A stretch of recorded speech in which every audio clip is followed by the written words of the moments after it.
Palaya guys na binabad ko sa tubig at asin. At yan lang ang ating... Ay, wala pa palang bawang dyan. Ayan. May bawang pa yan. Yan lang ang ating panggisa. Ayan. Atin ang iluluto yan. At nakahanda na yung ating... Ayan. Kiwile! Lulutuin na natin ang ating ampalaya.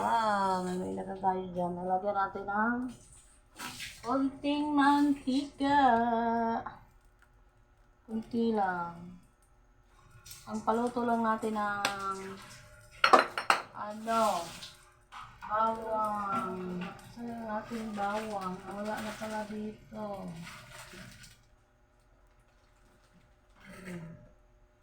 Wala ko palang bawang kung ano tayo. Ayan, lagyan na natin ang ating bawang. Ayan na kayo minute yung ating kiwale. Usok-usok na yan. Hinaan ko lang. Ay, buratero eh. Oh. Ayan, ngamoy na. Ilagay ko ang ating sibuyas, kamatis. Yan ang ricados lang natin at paminta sa ating ampalayang gulay na try natin ngayon guys, yung tinanggalan natin ng puti kung wala nga ba siyang pait. Ayan. At binabad ko rin siya sa asin na may tubig. Yan ang pamaraan natin ngayon sa ating pagluto ng ampalaya. Tingnan natin kung wala naman siyang pait, no?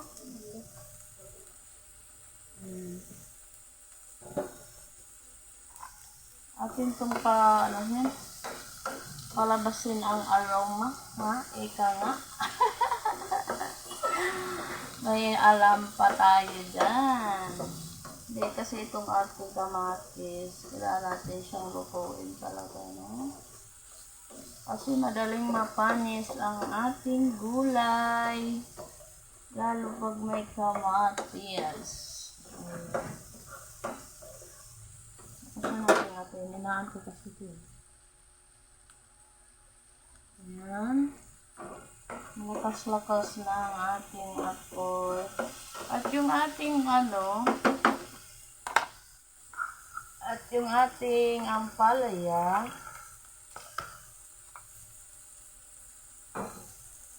atin na siyang hinugasan dahil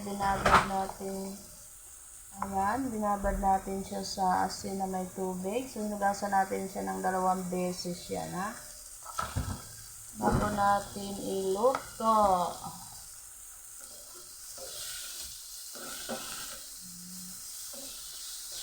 Tapos, mamagikin lang natin ito.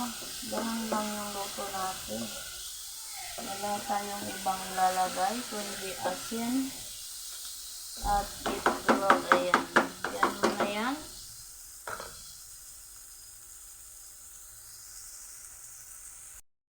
Ayan o. Pwede na siyang ilagay natin yung ating ampalaya.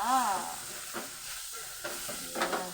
At mayroon din tayong itlog dito. Yan, 3 peraso yan. Yan yung natin dyan. Lagyan na natin yan. Ang ating ampalaya. Ayan. Halo lang natin.